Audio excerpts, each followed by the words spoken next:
औज़ुबिल्लाहिमिनश्शैतानिर्रजीम बिस्मिल्लाहिर्रहमानिर्रहीम। अस्सलाम वालेकुम नाज़रीन, मैं हूं Ali Rizwan, international yoga coach और आयुर्वेदिस्ट, और आप देख रहे हैं लाइफ हीलिंग। नाज़रीन, आज हम आपको माश की दाल के बेशुमार फ़ायदे और मुख्तलिफ बीमारियों में इसका इलाज और हमारे जिस्म में जो मुख्तलिफ मसाइल पैदा होते हैं, तरह तरह की बीमारियाँ जो पैदा होती हैं, जो जिस्मानी कमज़ोरी है, जोड़ों का दर्द है, स्किन का अगर कोई मसला है, खूबसूरती अगर नहीं है, चेहरे की रंगत अगर ठीक नहीं है, मैदा अगर ख़राब है, आंतें ख़राब हैं, इस माश की दाल से आपने इन तमाम मसाइल का हल कैसे करना है और माश की दाल की क्या क्या खूबियाँ हैं, इसके कीमियाई अनासर कौन कौन से हैं और इसके खाने के किन किन लोगों को नुकसान हो सकता है और उन नुकसानात से कैसे बचना है। माश की दाल क्योंकि ये हर घर में खाई जाती है, इसका पता नहीं होता इस्तेमाल कैसे करनी है। आज हम आपको पूरी डिटेल बता रहे हैं कि इसकी कीमियाई अनासर, खूबियाँ और मुख्तलिफ बीमारियों में इसका इलाज आप कैसे कर सकते हैं। तो इस वीडियो को आखिर तक देखिए।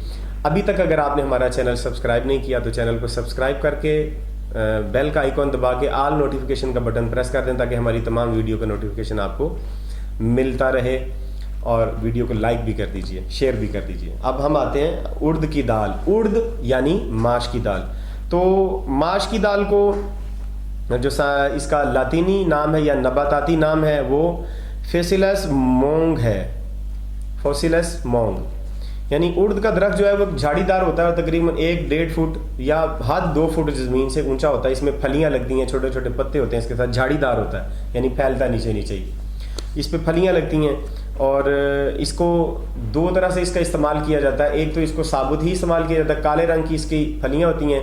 एक फली में 4 से 8 दाने या 10 दाने तक भी हो सकते हैं, और गहरे भूरे रंग के या गहरे स्याह रंग के इसके अंदर 15 बीज भी हो सकते हैं एक फली के अंदर। लिहाजा इसको साबुत भी इस्तेमाल किया जा सकता है और इसको 2 हिस्सों में तकसीम करके दाल की सूरत में भी इस्तेमाल किया जा सकता है। ये इसके फ़ायदे हैं। अमूमन जो है इसकी दाल खाई जाती है, इसका खिचड़ी बना के चावलों के साथ खाई जाती है। इसकी माश की दाल के लड्डू भी बड़े मज़ेदार बनते हैं। हम आपको इसमें वो भी बताएंगे कि माश की दाल के आपने लड्डू कैसे बनाने हैं और इसका हलवा कैसे बनता है माश की दाल का। ये बड़ी मुफीद चीज़ें आपको सारी इस वीडियो में मिलेंगी, आखिर तक देखिएगा। इसके कीमियाई अनासर की बात करते हैं। इसके माश की दाल के देखें पकौड़े बड़े बेहतरीन बनते हैं। पकौड़े बनाने का तरीकाकार भी हम आपको किसी दिन बताएंगे कि माश की दाल की एक ही वीडियो में हम इतनी सारी चीज़ें नहीं बता सकेंगे, पकौड़ों के लिए अलग वीडियो बना लेंगे। तो कीमियाई अनासर की बात करते हैं तो उड़द में तकरीबन 55% कार्बोहाइड्रेट, 20% तेल, 22% तेल है इसके अंदर, 4.8% अल्कली होती है इसकी प्रोटीन। दूसरी दालों से बिल्कुल मुख्तलिफ प्रोटीन होती है, यानी बिल्कुल गोश्त की तरह की इसकी प्रोटीन होती है। जो गोश्त के प्रोटीन के अज्जा होते हैं, जो खसूसियात उसकी होती हैं, वही खसूसियात माश की दाल की प्रोटीन की होती हैं। उड़द में ख़ास तौर पर इसके छिलके के नीचे फौलाद, उड़द की दाल में छिलके के नीचे फौलाद होता है, कैल्शियम और फास्फोरस जैसे मुरक्कबात पाए जाते हैं। फास्फोरस और फास्फोरस एसिड की शक्ल में पाया जाता है। इसकी उड़द में मिकदार दूसरी दालों की निस्बत 5 से 10 गुना ज़्यादा होती है। यानी ये जो फास्फोरस का एसिड है दूसरी दालों में अगर बहुत कम पाया जाता है तो माश की दाल में 5 से 10 गुना ज़्यादा इसके अंदर वो फास्फोरस का एसिड पाया जाता है, जो हमारे जिस्म के लिए बहुत मुफीद होता है। इसलिए यहाँ पर एक ज़रूरी नुक्ता मैं आपको बता दूँ कि कभी भी माश की दाल का छिलका उतार के ना आप खाएँ, क्योंकि इसका फास्फोरस और ये कैल्शियम फुलाद वगैरह जो है ये सारे इसके छिलके के नीचे होते हैं। अगर आप इसका छिलका उतारेंगे तो वो सारे अज्जा इसके उतर जाएंगे। लोगों को माश की दाल धो के पकाने की आदत है, पहले इसे भिगो के रख देते हैं, फिर इसके छिलके उतार के उस दाल को सफ़ेद पकाते हैं, या बाजार से ही सफ़ेद दाल लेके आते हैं। वो दाल खाना ख़तरनाक है, वो हज़म भी नहीं होगी और ये आपको कीमती अज्जा भी नहीं मिलेंगे। माश की दाल को उसका छिलका हज़म करता है, अगर छिलका नहीं होगा तो वो दाल हज़म नहीं होगी। अब वापस आते हैं इसकी खूबियों की तरफ। अब इसकी खूबियाँ देखें। उड़द की दाल जो है वो भारी होती है, मीठा और गर्म होने के साथ चिकना भी है, चिकनाई भी इसके अंदर होती है। इससे रियाह ख़त्म हो जाती है, यानी गैस और कब्ज़ अगर बनती है तो वो ख़त्म हो जाती है। कफ और पित्त अगर बढ़ा हुआ हो तो वो इससे ठीक हो जाता है। माश की दाल कुव्वत बख्श है और इसे खाने से गोश्त बढ़ता है। आप जो लोग कमज़ोर हैं, जिनका गोश्त सही तरह से नहीं बनता, हड्डियां हैं ज़्यादा या सोकड़े की बीमारी है, वो माश की दाल ज़्यादा खाएं, लेकिन छिलकों समेत खानी है। मैं फिर आपको बता रहा हूँ, छिलका उतार के नहीं खानी, वरना फ़ायदा नहीं, उल्टा नुकसान होगा, कब्ज़ हो जाएगी, बीमारियाँ पैदा होंगी। दाल छिलके के बगैर हज़म नहीं होती। अब जो कमज़ोर है, जिनका गोश्त कम है, जो मोटा होना चाहते हैं थोड़ा सा, वो माश की दाल ज़्यादा खाएं, उनका गोश्त बढ़ेगा इससे, क्योंकि इसके अंदर बहुत अच्छा प्रोटीन होता है, दुबलापन दूर करती है। उड़द बहुत लजीज होता है। हमारे घर में तकरीबन हफ्ते में 1-2 दफ़ा माश ज़रूर बनता है। पेट दर्द, ख़ास तौर पे पेट का अल्सर अगर किसी को हो तो खाने के बाद پیٹ میں جو السر کی وجہ سے درد ہوتا ہے، ماش کی دال کھانے سے وہ بالکل ٹھیک ہو جاتا ہے۔ ماش کی دال قبض کشا ہے، آپ چھلکے کی دال کھائیں گے اچھی طرح سے صحیح پکی ہوئی تو آپ کو اگر قبض ہے تو وہ ٹھیک ہو جائے گی۔ جگر کو متحرک کرتا ہے، یعنی جگر کے افعال اگر کمزور ہو گئے ہیں تو وہ بہتر ہو جاتے ہیں۔ بواسیر میں افاقہ کرتی ہے ماش کی دال۔ ماش کی دال سے خون بڑھتا ہے، اگر آپ خون بڑھانا چاہتے ہیں تو ماش کی دال زیادہ استعمال کریں۔ اعصابی قوت بڑھتی ہے، اس سے لکوہ اور فالج میں بھی بہت فائدہ ہوتا ہے۔ لکوہ اور فالج کا علاج بھی بتائیں گے اس سے کیسے کیا جاتا ہے۔ ارد کے استعمال سے گھٹیا کا جو درد ہوتا ہے، گھٹنوں کا، بازوں کا، انگلیوں میں جہاں جہاں درد ہوتا ہے گینٹھیے کا، جسے گینٹھیا ہمارے ہاں بولتے ہیں، آرتھرائٹس بولتے ہیں، آسٹیو آرتھرائٹس ہوتا ہے جو، وہ ارد کی دال سے ٹھیک ہو جاتا ہے۔ ارد کے درخت کی جڑ سے نشہ پیدا ہوتا ہے، نیند آتی ہے، نیند آنے کی صورت میں اس کا استعمال، نیند نہ آنے کی صورت میں اس کا استعمال کیا جاتا ہے۔ ارد ماش کی دال کا جو جڑ ہے وہ نیند لاتی ہے۔ ارد کی دال سے منی بہت بنتی ہے، مردانہ طاقت میں اضافہ ہوتا ہے، اور اسے استعمال کرتے رہنے سے قوت باپ بہت بڑھتی رہتی ہے، اور ہر وقت پھر جنسی اشتعال بھی اسے ماش کی دال سے پیدا ہوتا رہتا ہے۔ لیکن ہم کھاتے صحیح طریقے سے نہیں ہیں، کبھی کبھی کھاتے ہیں، اور کبھی جب کھاتے ہیں تو چھلکا اتار کے کھاتے ہیں، اس لیے فائدہ نہیں ہوتا۔ جن لوگوں کو پیشاب اگر رک کے آتا ہو یا پیشاب رک گیا ہو تو ماش کی دال کھانے سے پیشاب کھل کے آتا ہے۔ وہ مائیں جو بچوں کو دودھ پلاتی ہیں، اور اگر ان کا دودھ کم بنتا ہے تو ماش کی دال کھانے سے ان کا دودھ زیادہ بنے گا اور بچوں کو زیادہ غذا ملے گی۔ یہ تھی اس کی خوبیاں۔ اب اس کے نقصان پر بات کرتے ہیں کہ ماش کی دال کے نقصانات کیا کیا ہیں۔ ماش کی دال کی جو تاثیر ہے یہ ذرا ثقیل ہوتی ہے، سخت ہوتی ہے، بھاری ہوتی ہے، لہذا جن لوگوں کی قوت ہاضمہ مضبوط ہے وہی اسے کھائیں، جن کا قوت ہاضمہ ذرا کمزور ہے وہ اس دال کو ابھی نہ کھائیں، وہ پہلے سلاد اور پھل وغیرہ کھائیں اور کچھ ایسی دوائیاں کھائیں جس سے ان کا قوت ہاضمہ یا حرارت ہاضمہ بڑھے، اس کے بعد ماش کی دال کھائیں۔ اب اس کے علاج کیسے کیسے کرتے ہیں ماش کی دال سے، وہ ذرا سارے تفصیل سے سن لیں۔ ایک ایک بیماری کا علاج میں آپ کو بتاتا ہوں، تقریباً 1 2 3 4 5 6 7 8 9 10 11 12 13 14 بیماریوں کا علاج ماش کی دال سے آپ کیسے کر سکتے ہیں، وہ میں آپ کو ایک ایک کر کے بتا رہا ہوں۔ کمزوری، کسی بھی شکل میں ماش کی دال کھانے سے جسمانی صحت بڑھتی ہے اور کمزوری دور ہوتی ہے۔ یعنی اگر جسم آپ کا کمزور ہے، دبلا ہے، تو یہ اچھا فربا ہو جائے گا، موٹا ہو جائے گا۔ اگر آپ کو جسمانی کمزوری ہے وہ ٹھیک ہو جائے گی، مردانہ کمزوری ہے وہ بھی آپ کی ہر طرح کی کمزوری ٹھیک ہو جائے گی۔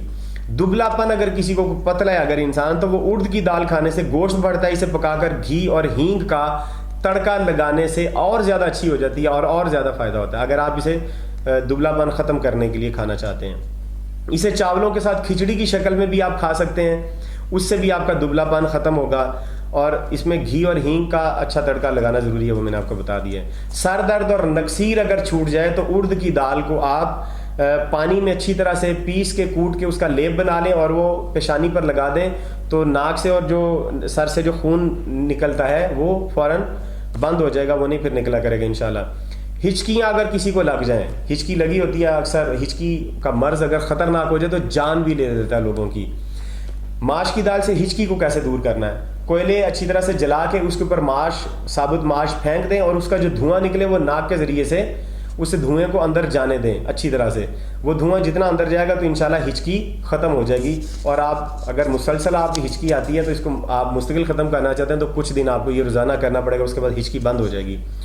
فالج اور لکوہ اگر ہو جائے تو اس کے لیے کیا کرنا ہے۔ فالج اور لکوہ اگر ہو جائے تو جس طرح سے آپ چائے بناتے ہیں نا تو کالی پتی ڈالتے ہیں دودھ اور پانی میں، اس کی جگہ پر آپ نے ماش کی دال ڈالنی ہے۔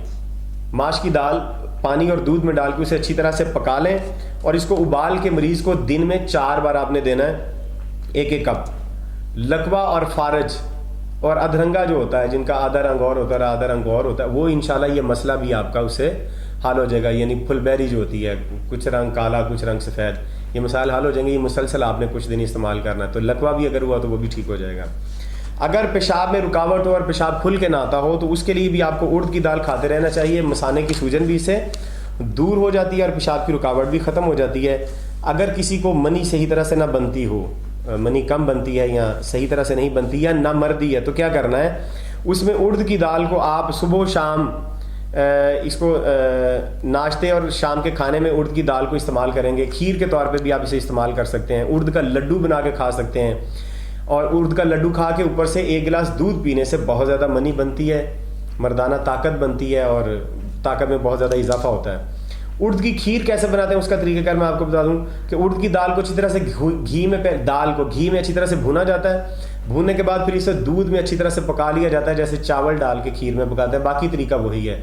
तो ये उड़द की दाल की खीर बन जाएगी। आयुर्वेद का बड़ा मुफीद नुस्खा है और सदियों से इस्तेमाल होता रहा, अब लोगों ने छोड़ दिया इसे इस्तेमाल करना, इसे दोबारा से इस्तेमाल करना शुरू करें। उड़द की दाल के लड्डू अगर आपने बनाने हो तो उसका तरीकाकार क्या है कि इसके भी बहुत फ़ायदे हैं, ताकत के लिए बहुत मुफीद है। उड़द की दाल का आटा, गंदम का आटा, छिलका उतरा हुआ जौ का आटा और चावलों का आटा, ये 4 आटे आपने एक एक पाव लेने हैं, यानी 225 ग्राम आपने 250 ग्राम आप ये सारे आटे ले लें और कढ़ाई में डालकर अच्छी तरह से इस आटे को भून लें। अब इसमें 1.5 किलो आप गुड़ डालेंगे किसी पानी के अंदर चाश बनाने के लिए, थोड़ी सी चाश, थोड़ा सा पानी डाल के 1.5 किलो गुड़ डालें और वो जब गुड़ बन जाए अच्छी तरह से तो वो फिर आप इसमें आटा उसके अंदर डाल के भुना हुआ आटा इसको पहले मिक्स कर लें, फिर उसके बाद छोटे छोटे 50-50 ग्राम का एक एक लड्डू बना लें। ये लड्डू आपने जब भी खाना हो उसके ऊपर से 1 गिलास दूध पिएंगे, बहुत ज़्यादा ताकत बढ़ेगी। ख़वातीन में अगर दूध की कमी है तो वो इसको दाल को घी में डाल के अच्छी तरह से भून के उसको खाने से उनके दूध की कमी पूरी होती जाएगी। हैज़ अगर नहीं आता तो उड़द की दाल इस्तेमाल करते रहने से हैज़ खुल कर आता है। अगर गठिया का मरज़ हो, किसी को जोड़ों में दर्द होता है, तो 30-30 ग्राम उड़द का काढ़ा बनाकर पीना। मतलब 30 ग्राम उड़द लें, उसको पानी में डाल दें जो उससे 16 गुना ज़्यादा हो, तो जब वो आधा रह जाए या 8 अगर आपने 16 गुना ज़्यादा उसमें से डाला है तो जब वो 8 गुना रह जाए तो उसको निकाल के आप पानी को पी जाएंगे, आपको गठिया का मरज़ भी ठीक हो जाएगा। फोड़ा अगर किसी जगह बन जाए तो इसको अच्छी तरह से पानी में पीस के इसकी पट्टी बना के लेप कर दें, ऊपर पट्टी चढ़ा दें, तो वो जो बना हुआ फोड़ा है जो भी फट नहीं रहा वो फट के उसके अंदर से पी पाना बाहर शुरू हो जाएगा। गंजेपन के लिए मैं पहले बता चुका हूँ कि उड़द की दाल को पानी में पीस के सर के ऊपर आप लगाएं, रोज़ाना लगाएं और अगले दिन सरसों का तेल लगा के धूप में थोड़ी देर बैठें, आपके बाल इंशाल्लाह 15-20 दिन में नए बाल निकल के आना शुरू हो जाएंगे, ये गारंटीड बात है। अगर किसी को बर्स के दाग हो, यानी फुल बहरी हो या कोढ़ का कोई मर्ज हो, तो उड़द के आटे को पानी में भिगोकर पीस के सफ़ेद दागों पर लगा दें, वो सारे ख़त्म हो जाएंगे। देखिए, एक माश की दाल है जो अभी हम सिर्फ खाते हैं और उसके इस्तेमाल देखें कितने दर्जनों उसके इस्तेमाल हैं, दर्जनों उसकी खूबियाँ। इन सारी खूबियों से फ़ायदा उठाएं, दवाइयों से जान छुड़वाएं और इन चीज़ों को इस्तेमाल करें जो अल्लाह की बनाई हुई दवाइयाँ हैं। ये अल्लाह ने फार्मास्यूटिकल दवाइयाँ बनाई हैं, हम इन्हें दवाइयाँ नहीं समझते, ये एक मसला है। ये दवाइयाँ हैं, ये हमारी बीमारियों का इलाज करती हैं, हमारे मसाइल का हल करती हैं, बशर्ते ये कि हम इन्हें इस्तेमाल करें। केमिकल खा खा के हर बीमारी लाइलाज होगी और मरीज़ मरते जाएंगे। उम्मीद करते हैं कि आप इस वीडियो को पसंद करेंगे। अगली वीडियो तक हमें इजाज़त दीजिए। खुदा हाफिज़।